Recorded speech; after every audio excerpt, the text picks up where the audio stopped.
We're going to go ahead and jump in here. I just want to introduce everyone to Karla Folstad. She's been with us for a number of years in Minneapolis and in Florida. And in the last year or so has actually joined our management team in Tampa. But what I think's been impressive about you, Karla, is how you've steadily every year built your business that much more. And I think your story is very common to what so many of our agents could experience if they put the right feet in front of the other, I guess, as they build. And it's not an overnight job to go from 0 to 5 million for most people. And you've done it effectively. You've done it with strategy and tactics that I think everyone can learn from. So just to start kind of from the beginning, how did you even get started in real estate? Well, way back in 2002, I got my license. My ex-husband, who some of you may know, Kurt, he was a realtor, and he actually had been a realtor for, I think, about 3 years at the time. And I was really fascinated by it. I have a degree in business administration, and I've always had very corporate jobs, supporting like executives, like C-level executives and high-ranking partners in accounting firms and things like that. So I was basically an executive administrative assistant, project manager, office manager, that type of thing. But I was really intrigued by real estate because I love houses and I love helping people. And I didn't feel that my corporate job was like what I was meant to do. Like, it didn't feel like it set my soul on fire. But what I saw my husband doing in real estate was like what I totally wanted to do. So I got my license in 2002, and I worked part-time in real estate, still keeping my corporate job until like 2005. In 2005, I became a full-time realtor with a company called New Homes Realty, which some of you may know, but in Minnesota and Wisconsin. And then in 2008, after the economic issues that we had at that time, and having recently had a couple of babies, I went back to work in the corporate field for a while, because 200% commission people is bad when you have babies and a recession. And then we moved to Florida in 2015, and I've been a full-time realtor ever since being in Florida. We came to Easy Street, to Easy Street. We came to Easy Street in Minnesota probably about 8-9 years ago. And worked with them for a while. And then my husband had an opportunity to be a broker in a Keller Williams office. And so he took that, didn't love it. We decided to move to Florida. And when we made that decision that we were going to move to Florida, we came back to Easy Street Realty because we knew it would be an easier transition coming down here, not having a large sphere of influence. We knew that having the company leads was going to be key to, getting up and running fast. So we went back to Easy Street Realty, and then like a year and a half later sold our house and moved down to Florida. And I've been with Easy Street here ever since. So how, you got down to Florida, you had not lived in Florida before at all, had you? No. And so your first job in Florida was with us, or did you do something else first? Nope. My first job was with you. So how daunting was it to start over in a new state, and how did we help? Well, it was harder than we thought it would be. And, because you forget that there's growing pains, and you just think that, oh, I'm just going to go down there and immediately the phone's going to start ringing, and I'm going to take leads, and I'm going to be out in the car showing houses right away. But it was a little slower ramp up time than expected. But having the Easy Street leads was completely the saving grace, because we moved down here to be near family, but our family don't really have an extensive network. And so we didn't really know anyone at all. So I just started taking every lead I could get. I just talked and followed up and called and called and called. And I took, for those of you who know the geography of Tampa Bay, we have Pinellas County is basically over by the beach, and it's on the left side of the bay. And it's far away from Land O'Lakes. And I took Bradenton leads, which is very far south. And I took whatever lead I could get, because I wanted to establish myself as the expert for the whole area. When people specialize too tightly in an area, if they then have clients who decide to change their focus, it's difficult to then help them. You know, if you say, oh, I only work Hillsborough County, and then they say, oh, I think I'd rather go up to Pasco. Now, all of a sudden, you've established yourself as a Hillsborough County expert, but what do you know about Pasco? So I took every opportunity I could get. I worked my leads diligently. I got up in the morning, and I think at the time, the leads would start distributing at like 9 a.m., and I turned my computer on, and as soon as my phone started ringing, I took lead after lead after lead, and then as soon as the leads stopped, I'd then start following up with all of my other leads. Yeah, so we've had a big issue over the years with getting people to cross over the bridge. Either they want to work in Pinellas and work St. Pete and all that, or not. And so, you know, anyone in our system, if they're in a bigger city, it's hard to take advantage fully of the leads if you aren't willing to drive to where the business is taking you. And so you did that. And if you want instant results, real estate's probably not the business for you. Mm-hmm. But, you know, going back to you kind of building your business one block at a time, how have you turned those leads into what you're doing today? And how does your business look different? Here it is a few years later than it was when you first got there about 4 years ago. Yeah, you know, it's been kind of amazing, and I tell this story to a lot of people, because when I came down here, we were working exclusively the company leads. My brother-in-law sold their house in Carrollwood, and we did take that listing, and then we did take like a neighbor or something pretty early on. But for the most part, I was working exclusively the leads. But by just giving exemplary service, going above and beyond time after time, really following up, really making my clients feel, a lot of my clients have said things like, I acted like they were my only client.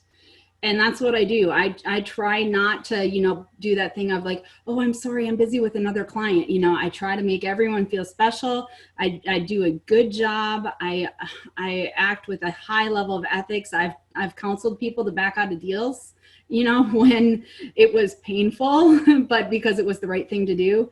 And I've gone from taking almost exclusively easy street leads to taking hardly any easy street leads at all. I have taken a few recently. I closed one recently that was a speed to lead, and I have another one that I'm negotiating on right now that's a speed to lead, but that was just with coronavirus, all my pipeline like stopped. So just when I was starting to say, I better get some things going, I got some things going. But, you know, thankfully, and the thing that I love about Easy Street Realty is even though I do work almost 90% self-generated business, I can dip into the company leads whenever I want. Whenever I start freaking out a little bit, I can take a few leads. I can jump into the prospecting pool. I can do, you know, I can build myself up if I need to, and I feel confident that that opportunity is there. Yeah.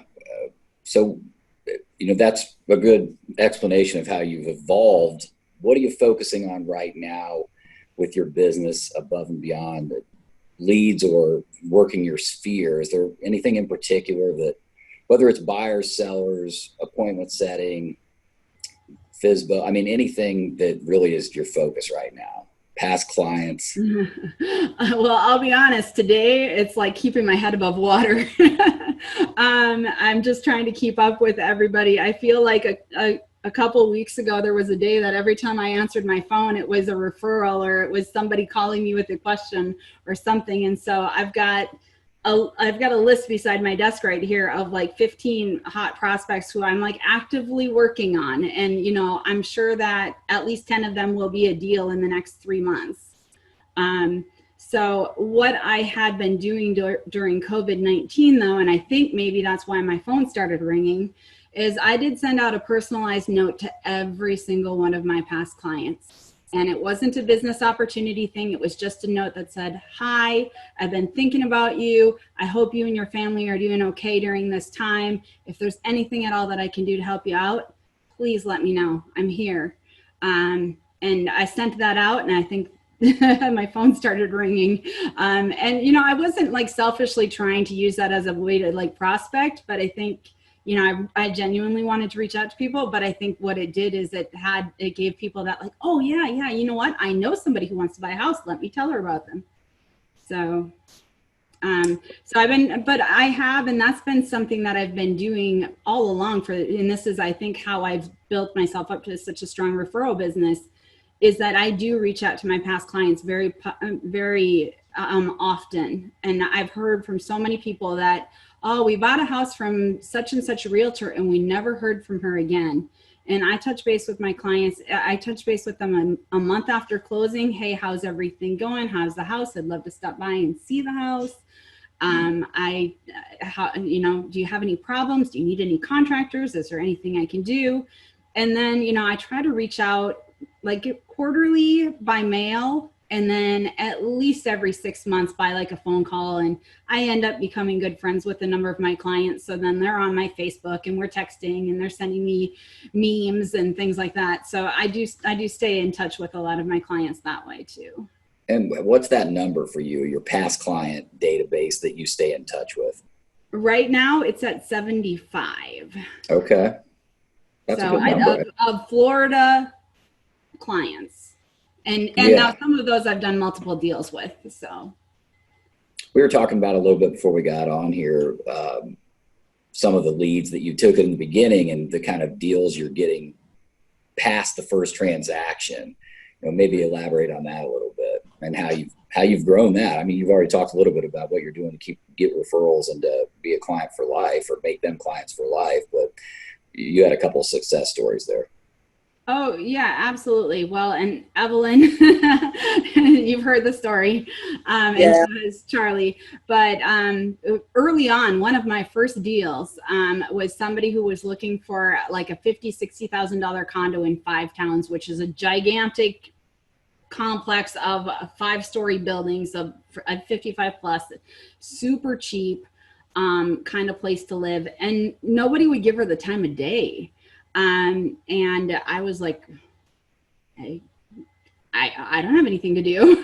So I went out and I met with her, and she was a really nice lady. And I helped her to find this condo in 5 towns, which was a really tough deal because she also wanted to finance it because she had a home that she had a mortgage on. So she needed to take out like a $50,000 mortgage, and most banks won't do less than a $50,000 mortgage. So she ended up taking out like a $52,000 mortgage, and it was just such an extreme pain in the butt.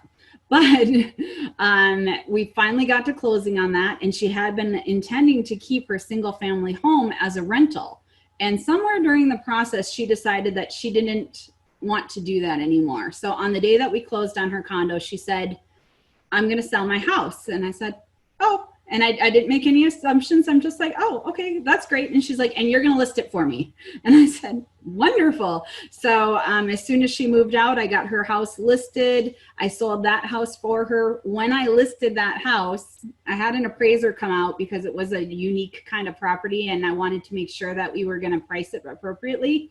And the day that the appraiser came out to the house, her next door neighbor who was renting came out and introduced herself to me and asked me if I knew anything about the house. And I said, oh, well, yeah, actually I'm listing it. And it was out of their budget. But I kept their information. They kept my information. And a month later, they called me with a pre-approval letter from Quicken. And I ended up working with them as a client. Well, now that one $72,000 condo that I sold to this lady named Bridget, I ended up selling her the condo. Then I sold her house in St. Petersburg.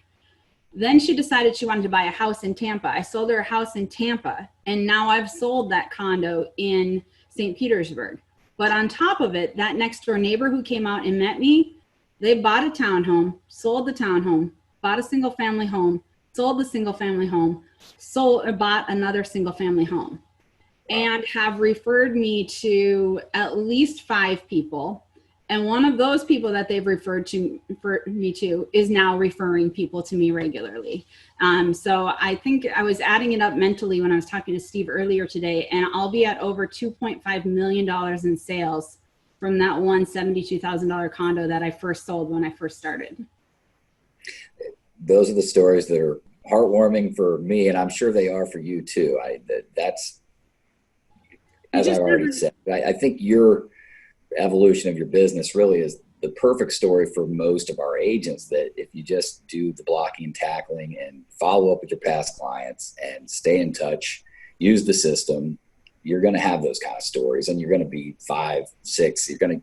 What's your goal right now? So you did over 5 million last year. What do you want to do in 2020? Is kind of a weird year, but what do you want your annual goal to be, maybe, and to the point where you're too busy to not go any further? Well, I have it up on my wall in front of me, and I have not changed it despite COVID. However, I am going to have to hustle my butt off to get to it. But my goal for this year is 7 million. Okay. So I closed out last year at almost 5.5. And I kind of informally had said, I want to hit 7.5, but I have 7 million up on my board. And right now I have things pending, sold, and in the works. Like I've got 2 builder contracts that I'm waiting to have ratified, and I'm negotiating with Open Door right now. If these 3 things all I'll have over 2.5 million on the books at this point. So, what's been the biggest challenge of going from 1.5 to 2.5 to 3 to 5? Like, how are you managing your time differently or more efficiently and that'll allow you to get to 7, 8 million? Yeah, well, the one thing that I realized at the end of the year last year was that I needed a little bit of help managing my transactions, because I was having this that I think happens to a lot of realtors. I was having this up and down. So I'd get 4 deals pending and I'd be like, oh my God, I got 4 deals pending. How am I going to get everything done? And then you stop prospecting because you're working on your deals. And then you close all those deals, and then all of a sudden you have 0 deals pending. And you're like, oh, well, that's kind of a letdown. So at the beginning of this year, I did hire a transaction manager who takes my deals from contract to close for me. I still handhold. I'm still there. My clients still call me a lot, but I don't ever have to worry about trying to get some piece of paper taken care of while I'm out showing houses. So that's been a blessing for me, and that's helped me to grow. And I had I think a pretty good first 3 months of this year, and then COVID struck. But now that I'm ramping up again, I'm definitely utilizing her assistance to help keep me on track and allow me to work on the important stuff, which is client interfacing, is FaceTime and prospecting, and is being able to spend the time with my clients that they need in order to be able to make their decisions and move forward and buy a home.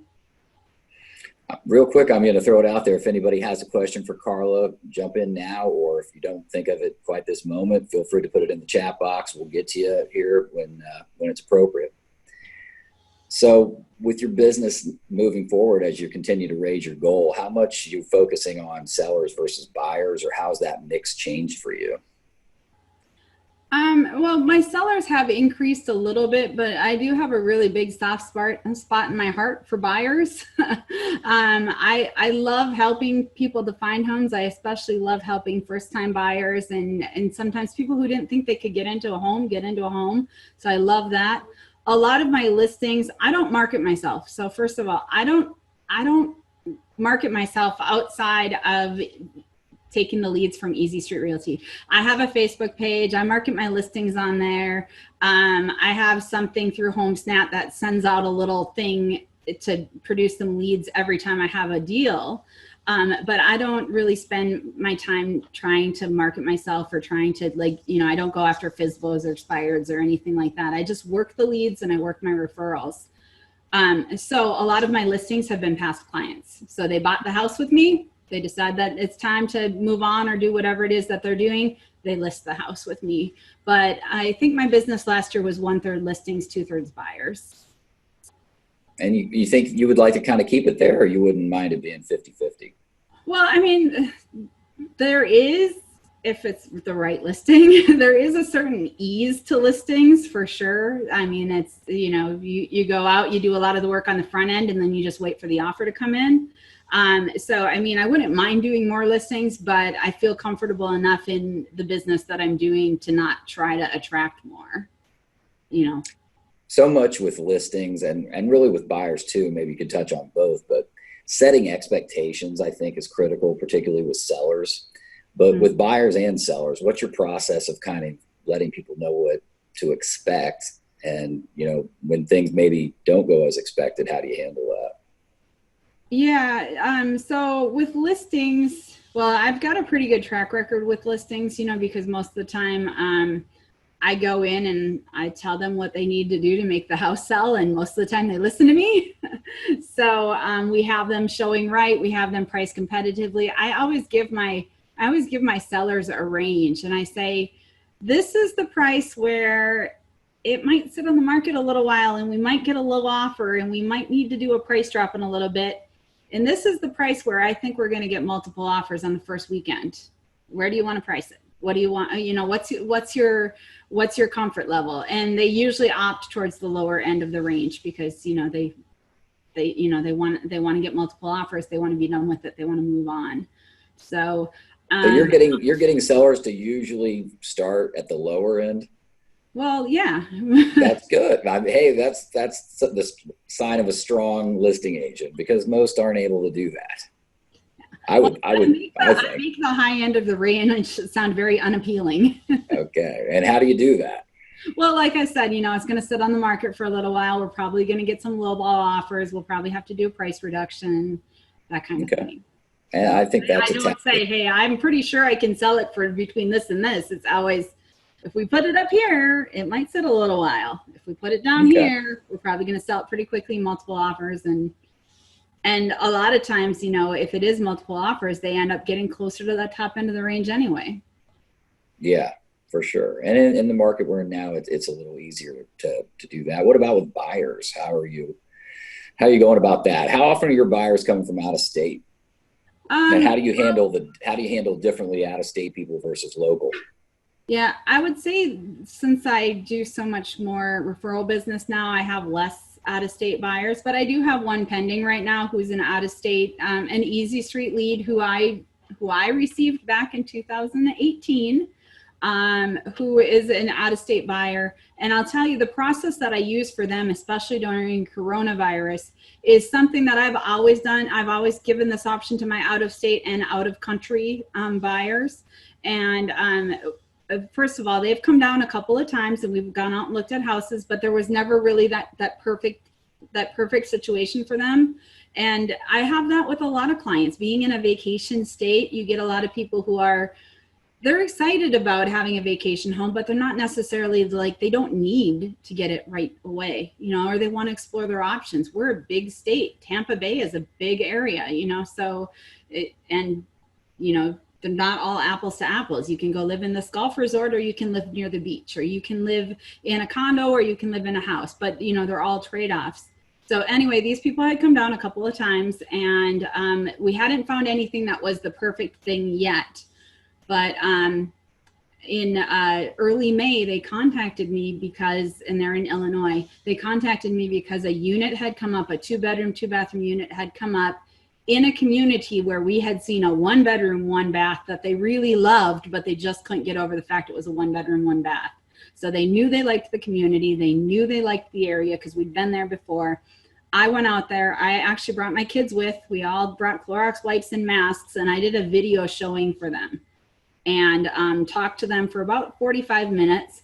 And then went home and wrote up an offer for them. And then they flew down for the inspection, and I couldn't get them to leave. The inspector was walking out the front door and they're still sitting on the patio. I was like, we can go now, people. But so yeah, for my out-of-state buyers, even before COVID, I was offering video or Skype showings, or if they couldn't attend, I was taking lots of videos and sending to them. So all of the things that now everybody is doing because of coronavirus.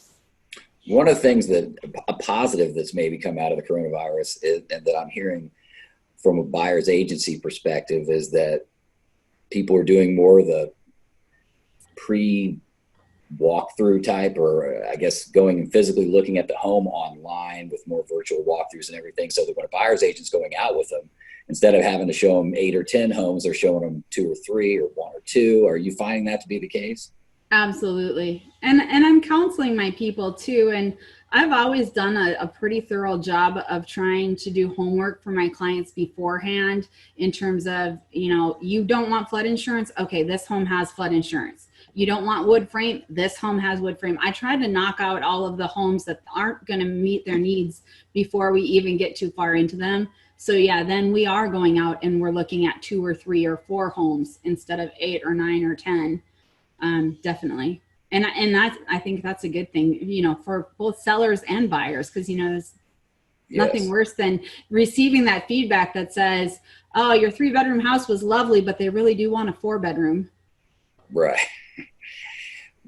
Wanted to talk a little bit about your value proposition as an agent, and one of those pillars for me is wisdom and knowledge. And so you go to Florida, you don't know the market at all. How much easier is your job, or how has it really changed with going from being not knowing anything about the real estate market to however close you are to being an expert in certain parts of the market? How do you leverage that? Well, you know, I don't know. I feel like, I don't know. I feel like I'm generally well spoken, and so people automatically trust me. But that might not be true. You know, I do, you know, when I'm meeting with sellers, I always emphasize my closing statistics. You know, this is my average days on the market. This is my average list price to sales price ratio. This is how I do things. You know, when I'm listing a home, I always bring in a professional photographer, and I always tell people, I don't have the time, talent, or tools to do that myself. You know, it's just not worth it. You know, it's so much, it conveys so much better. So I do all these little things that are above and beyond that I think not all agents necessarily do. So I think that kind of conveys my wisdom and experience. And then because I learned something in every single transaction that I do, even now, you know, even 18, 19 years into this business and a different state into this business, I still learned something. I'm like, oh, that's the difference between cloth wrapped aluminum wiring and cloth wrapped Romex wiring. So I have that ability when I'm taking buyers out to point out things, you know, things that I've learned through inspections, things that I've learned through the school of hard knocks, that all of a sudden you're like, ah, man, I could have noticed that there was no 3-prong outlets in this entire house before we had the inspection done. So I try to, you know, whenever I can, I just try to add value by bringing up, you know, information that I think my buyers will find helpful. Yeah, I think there's so many agents out there that really aren't experts in homes, just understanding, and you don't necessarily have to be. It's just one extra pillar of your value proposition if you happen to be an expert in new home construction or just homes in general. And you know, you don't have, that doesn't have to be your thing, but if it is, it's just that much more of a benefit. You talked a little bit about going above and beyond, and your service being, you know, really where you have made your referral over the years. What's some examples of you going above and beyond? What's special about your service that they may not get from the agent next door? Well, one of the first things that I do with a lot of my clients that are financing, like I said before, I try to weed out homes that aren't going to work. Sometimes I have buyers. Sometimes I have buyers who they have a very, very tight budget. And so what I'll do is I work closely with a lender where we will scrutinize a deal before we even get in the car and go look at it. You know, if they send a house, and, you know, because it's, at the end of the day, it's not just principal and interest, it's principal and interest and taxes and insurance and HOAs. And we have a lot of HOAs and CDDs down here. And then we also have differences in the insurance rates, if there's flood insurance, if there's something else. So I will research for my people who are very tight, or even for my people who have like some specific things that they're looking for or looking to avoid. I'll pull up permits. I'll get an insurance quote. I'll get all of the information on the house before we even go see it. And sometimes, you know, we need to do that. I've got an FHA buyer. I need to know that the roof isn't 21 years old. I need to know that, you know, there's no major issues with that. So I try to really eliminate the heartache for people. I hate nothing more than when you take a buyer into a home and they fall in love with it, and then you need to come back to them later on and tell them that it absolutely will not work for one reason or another. So I try to minimize that distress. How do you mentioned FHA, and how about mortgage financing? How involved or not involved do you get in their financing situation?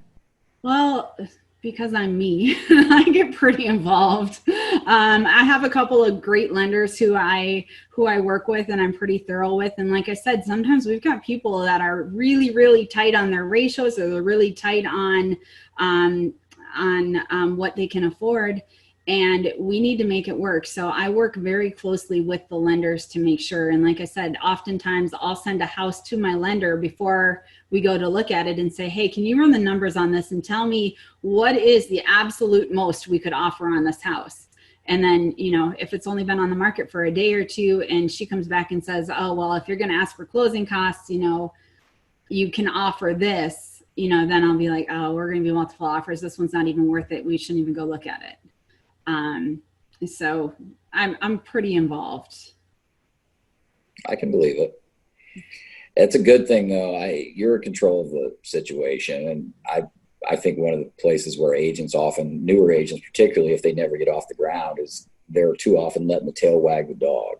Mm-hmm. And most people, not all, but most people need that trusted advisor. They need the guide. They need someone to help them through and really tell them what to do oftentimes, because they don't know. And taking lead is super important, probably for 80% of the clients. Mm-hmm. On the last part on value, I've been speaking about emotional intelligence being that other part of it. When things are going sideways, or when shit's hitting the fan, what are you doing to make sure that things are steady? Well, I try to keep a calm head. I think that's the most important thing. And I really like to emphasize to them, whatever bad news I'm delivering, that at the end of the day, it's their decision how they want to handle that. I've been very fortunate in the lenders that I work with that it's been years since I've had somebody go under contract and then not be able to close due to financing.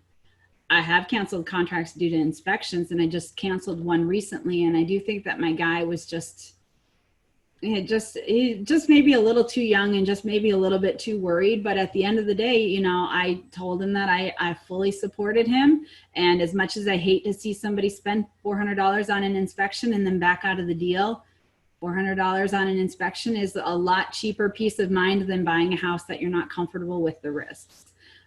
So I just try to always come from a place of empathy. I often put my clients in a position of, what would I say to my sister? What would I say to my mom? What would I say to my best friend? And I like to always kind of give advice from that perspective of, would I let my mom buy this house? Would I let my sister buy this house?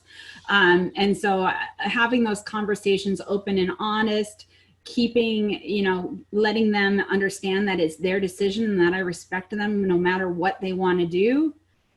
It has helped me to then, when that deal falls apart, know that they're going to get back out there. We are going to find another house, and they are going to stay with me.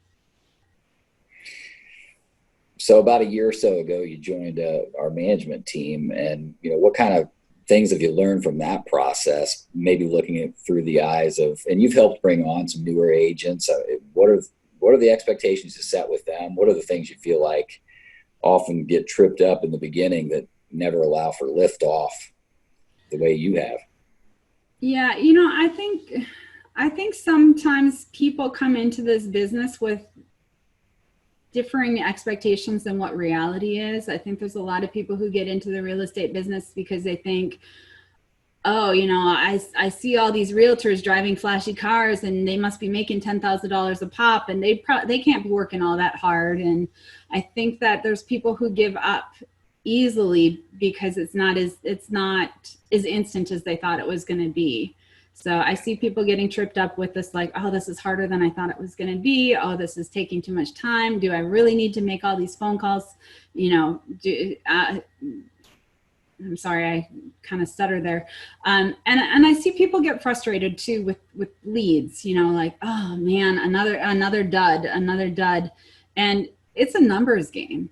It's absolutely 100% a numbers game, and you gotta walk in with the expectation that any call I can take could be the deal. And anytime that I get in my car to go meet a client, that's an opportunity for me to put my foot in the door, to express myself.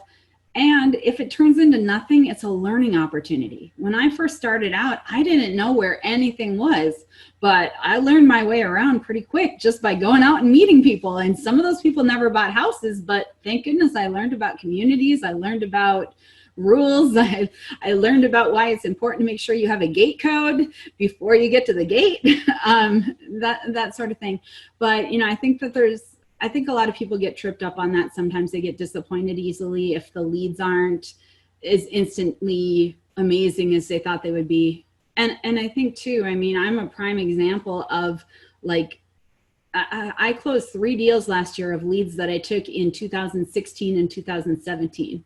I closed one already this year from 2016, and I've got one on the books right now from 2018. So some of these leads are just, if you stay in touch with them, if you build that familiarity with them, when it is time for them to buy a home, they already know you, they already like you, they already trust you. But my rambling answer to that is I think that, people need to understand that it takes a while to build. It's a great answer. I asked both Scott last week and Mike the week before this, the same 2 questions, but what's a particular experience or a transaction that comes to mind with an agent that was one of the best agents you ever worked with, and why? Yeah, there's several. I think I've been really lucky. There's an agent, her name's Tina, and she actually was the listing agent for a home that I represented my buyers on. And she was and still is maybe somebody who I strive to emulate. She was just super professional. There was an issue with me getting my inspector scheduled, and she offered me her inspector's name, which at first I was very skeptical of, because I thought, well, yeah, of course you want me to hire your inspector who's going to probably cut corners. But I ended up using that inspector until he retired, because he was such a great guy, and he was very thorough and detailed. Unfortunately, he retired. But yeah, every step of the way, she was just professional. She was on top of it. She was kind and courteous. And, we didn't really have any problems with the transaction, but I just thought I'm not as polished as I could be, but I'm I need to be more like her. Have you maintained a relationship? I have. We're friends on Facebook, where she's watching my children grow. I'm watching her grandchildren grow. She reaches out to me when she has a listing that she thinks I might have somebody for. I do the same. We haven't had the chance to work again together yet, but it's coming. What about on the flip side? An experience with an agent that wasn't so great. What happened? Well, I can't ethically say that there's an agent out there that I wouldn't ever work with again, but I tell you what, there's an agent out there that I wouldn't ever work with again. I had a deal, and this is a compounding of having an absolutely crazy client and having the agent being not so ethical. But I had a deal, not last Christmas, but the Christmas before, that the seller who he was representing was pretty much crazy. Her daughter tried to have her Baker acted to not sell her house. I didn't know this until after it was over. But anyway, we ended up having just some unethical issues coming up. He tried to claim that the sellers had a conversation with my buyers to do a 1-week rent back after closing, when no such conversation had occurred. And then when we said, if this is going to happen, needs to be some precautions put in place. And he just turned into just a snake. And then we ended up having some problems. The sellers during the rent back period almost vandalized the house. They took every single light bulb. They took down all the window coverings. They took down all of the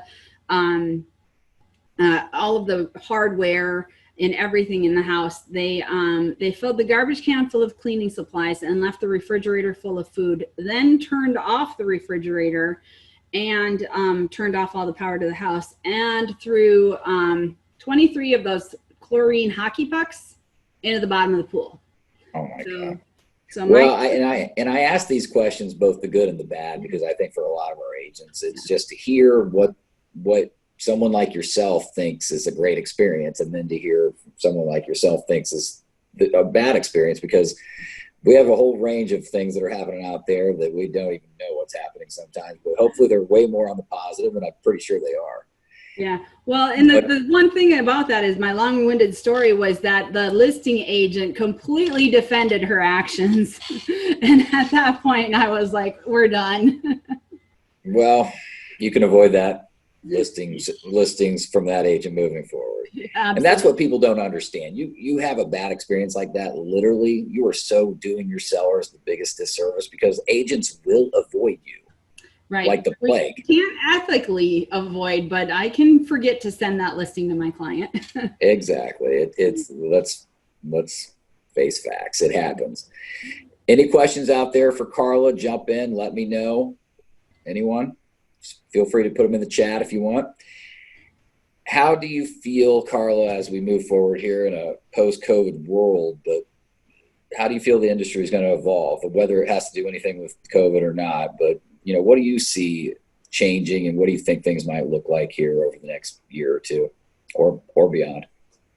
Yeah, I think that a lot of the things that we've put into place are going to stay in place. I think that we're going to see a lot more. Well, I think everybody should be using professional photography anyway, but I think we're going to be seeing a lot more professional photography, video tours, Matterports if the price of the house supports it. I think we're going to be seeing a lot more tools out there to give buyers a good expectation of the home before they even travel into it. I think as agents, we're going to see, hopefully, that translating into less showings with our buyers, more, really getting down to what exactly is it that you need in a house. And let's not go look at 25 houses just to go look at 25 houses. But I feel very confident in our future. I feel like most of the information that I've been reading lately is that, no matter what our economy does, housing might be the bright spot. And so, hopefully as things evolve with both, our current state of the nation as well as COVID, I hope that, we continue to be very busy in our business. I just was listening to a podcast a couple days ago it's called Industry Relations, and it's really a 10,000 foot view of the industry. They had a chief technology development officer from Zillow on there. And one of the stats that he said that was really interesting is that in Zillow, they're getting 133% more saves of properties that have a virtual walkthrough versus properties that don't. Mm-hmm. Have you done virtual walkthroughs for your listings, besides anything beyond professional photography at this point? I haven't done any virtual walkthroughs yet. With some of my higher end listings, I've put together a nice video package, but it's usually just, one photo blending into the next photo and transitioning, but not like an actual walk the house. Here's this, here's that. That they were also saying that because of so many more virtual walkthroughs that are happening, that's one of the big reasons why instead of having to go show 8 or 10 homes in person, they might be doing 1 or 2. And 130%, the views had doubled on properties with virtual walkthroughs, and the saves of those, or favorites essentially, were more than double at 133%. So just something out there for the people paying attention, that if you have listings, this is the way the world's going. Zillow knows the stuff before we do. We had some questions out there. Lori, Santa Maria, and Charlotte, and Kelly and Indy have the same question because they both have their recruiting hats on. They're wondering if you had any attempt to recruit that agent that you had the great experience with. I have. I've coyly mentioned it to her a couple of times, but she's pretty entrenched with Remax. Well, that's all right. Maybe someday. Keep at her. Someday, yeah. Chip in Vegas, Karla, since 2015, it has become common for sellers to ask for leasebacks of 1 to 4 weeks, which causes all the nightmares you mentioned. Question, what are you saying to buyers or sellers to set expectations about the dangers in doing deals with them? Sellers that are asking for leasebacks. Well, thank goodness that isn't as common here in Florida. I try to avoid it if at all possible, really, because and the advice that I give to my clients is that there's such a liability issue. If something happens to the house, who's got the insurance on the house? If how much do you protect yourself? In the case of my example, we had asked for a $3,000 deposit at the title company from the sellers in case of an issue. And then we ended up retaining $1,800 of that $3,000 deposit. Now, it was a fight between me and that listing agent to get to an agreement, but based on the damages and the things that they did, and the fact that they also took the washer and dryer, which were included in the contract, we ended up getting $1,800 back. But if that does occur, what I definitely do is require there to be, some sort of a deposit held with the title company that is not released until after the sellers have officially vacated and the buyer has had that opportunity to walk through the home and see that it is in good condition and everything's as it should be. Okay. Good answer. Thank you. Any more questions out there? Let us know. Jump on in. Karla, what do you want your business to look like over the next 2-3 years? You said 7 million was your originally 7.5. You kind of said 7.5, but you have 7 written down. COVID threw a curveball into it for us, but what about in 3 years? 10? Do I hear 12? What are we shooting for? I think I could be very happy selling 10 million a year for the rest of my real estate career. Yeah, that's a lot. And then continuing to build the team here in Tampa Bay. Absolutely. And so to go from 5 to this year, hopefully 7 to 10, what other steps? Because we have a lot of agents across the country that they're building that, and you get to that point where, and you've already taken on some outside help with a transaction coordinator, but what else do you kind of see besides transaction management that you might need to go from 5 to 7 to 10? Well, I think, and this is difficult, and this is something that I actually have had on my list for quite some time to talk with you about, or somebody else, and maybe a team leader here, but I see myself having, if not an assistant, a team member, because, sometimes it's hard to show 4 people houses on the same day. Yeah, sure is. So, and sometimes you need to be accessible. And I did show 3 different people houses last Saturday. Thankfully it was 2 here and 4 there, and 1, which was a second showing to somebody else where it was just 1. But yeah, definitely see myself hiring either an assistant or bringing on a team member that, we can work together, and, but I need to figure out the best way to do that. Well, we can definitely talk about that, but just thinking about growing your business and time management, I know you're a mother of 2. How work-life balance, how challenging has that been for you, and what's your secret? Because you're doing it well. Really? At least from my perspective. I don't know. Your girls, I don't know what they're. The answer is work-life balance.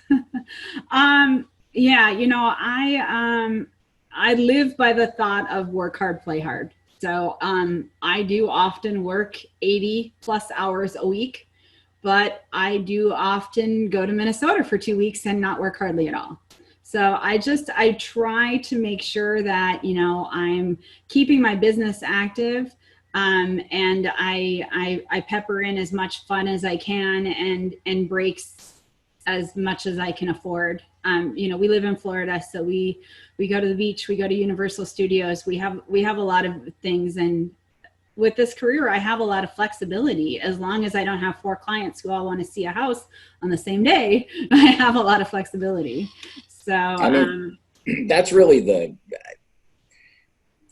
I don't know you to be an exaggerator.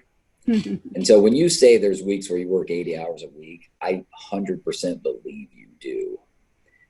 that's how someone goes from 1 million to 3 million to 5 million to 7 million to 10 million.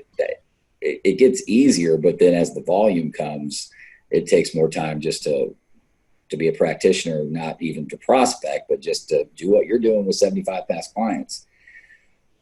Is 80 an exaggeration?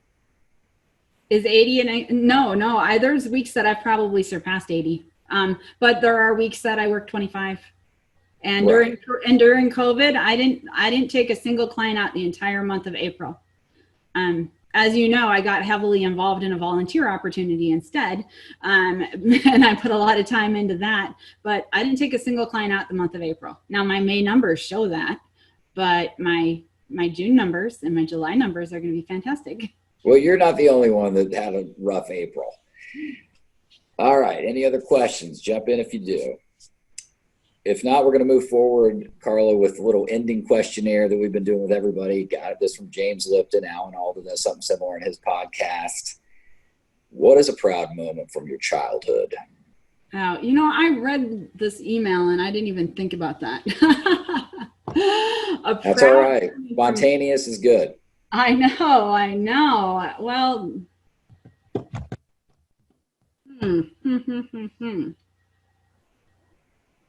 We'll come back to that one. Yeah, you're going to have to come back to that one. All right. I totally understand. I know you well enough to know that you probably had many moments. What's an embarrassing moment that was now funny? Oh, goodness. Well, here, I'll be honest with you because, I think the key to my success is that I'm a very genuine person and I'm nothing if I'm not real, but I grew up on a farm. And I had to do a lot of chores on this farm. And sometimes when I was a kid in elementary school, my clothes smelled like the barn. And so there was a lot of kids who picked on me because I smelled like the barn. It definitely smelling like a barn, a nice way of saying I smelled like shit, or what? I smelled like manure. Yes, absolutely. So, but you know what? I tell you what, that does something to you growing up when you grow up with, and it's nothing compared to some of the adversity that, a lot of people have struggled with in our country. And, but, when you grow up with that sort of people picking on you and it follows you around for a long time, but it gave me a thick skin and it gave. Well, but you grew up weren't you around other kids that had farms? Well, a few. They were picked on too. Okay. Well, you've survived and made the world better for it, that's for sure. Here's a good one. How do you stop a compulsive talker? Well, being a compulsive talker, it's difficult. That's one way to stop them, is never let them start. I usually try to, if they're compulsively talking about something that's not going in a productive direction, I'll try to redirect.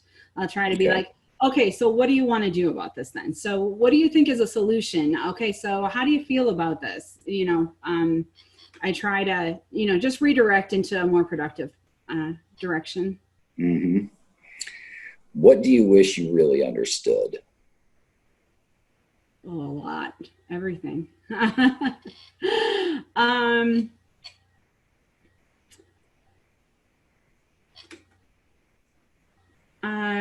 I think the thing that I really wish I understood was, and I mean, I think, it's really easy to think that you understand, but I wish that I understood people a lot better. I feel like I'm pretty empathetic. I feel like there's a lot of times that, I don't know where somebody's coming from or what their motivations are. And I think sometimes it would be a lot easier if, people had their card on their sleeves. How do you like to deliver bad news? Well, with my kids, I definitely deliver some good news first. With my clients, like we talked about earlier before about like what to do when things go sideways. I always act as empathetically as I can. I try to be understanding, and if it's possible to do it in person, I'd like to do it in person. I hate texting people bad news. I hate emailing people bad news. If I can't do it in person, And then, it's a phone call, and I try to just have as much heart and compassion as possible. And again, putting myself in that position of, if I was giving this bad news to my mother, my brother, my sister, my father, my daughter, how would I respond to them, and hope That's that they great. feel that. I agree with you 100%. I get very frustrated when I see people that have to deal with a delicate situation and they send an email or a text. Do it in person. If you can't do it in person, pick up the phone. Mm-hmm. Who's your favorite movie or television character? Oh. Well, I do love Sheldon Cooper on Big Bang Theory. Believe it or not, I've actually never watched that show. Oh my God, you have to watch the show. People say it's good. I've never tuned in. Oh, yeah. Proud moment from the childhood? Did something come up? Yeah, I think maybe piggybacking on what I shared earlier was just the fact that, I experienced a little bit of adversity growing up poor and living on a farm and not really having a lot of friends and things like that. I think that I really took my situation and I turned it into something I think is pretty amazing.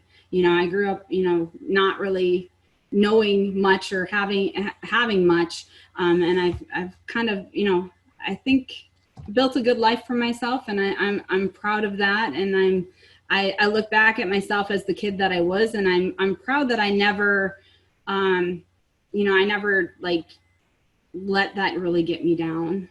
Yeah. Hey, you grew up in Minnesota? Or Yeah. Where did you? Yeah. I grew up in a small town called Randall with 370 some people. Wow. I went to high school and middle school in Little Falls, which is like a 7,000 person town. It's about, I don't know, 2.5 hours from the Twin Cities area. Okay.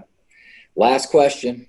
If heaven exists, what would you like to hear God say when you arrive at the pearly gates? I think I would just love an affirmation that I was a good person, that I lived my life doing good by other people, and just, being the best person that I could be. Well, Karla, you've been amazing. From our perspective, I know Brian, Chris, and I absolutely think you've been a wonderful person. The people that work with you down in Florida feel the same, and I have no doubts that your past clients feel exactly that. So thank you so much for taking the time to be on today. Oh, well, thank you. If anyone, well, you deserve. I hope nobody's sleeping. No, thank you so much. Any final words or questions? From me? Or people? Well, for anybody. Well, you have final thoughts? I have no more thoughts. I have exhausted you all with all of my thoughts. But I do appreciate the opportunity, and I'm definitely, if anyone ever wants to reach out or has any questions for me, I'm happy to share some of my success tips and ideas. Absolutely. Thank you, Karla. I enjoyed this a lot. I'll be calling you. All right. Bye, Kelly. Thank you, Karla. I am glad that I get a chance to work with you. Thanks. Same here, Karla. Thank you for all that you do. Absolutely. Thank you. It's my pleasure. All right. Bye, guys. Have a great day. Thanks, Karla. Bye. Bye.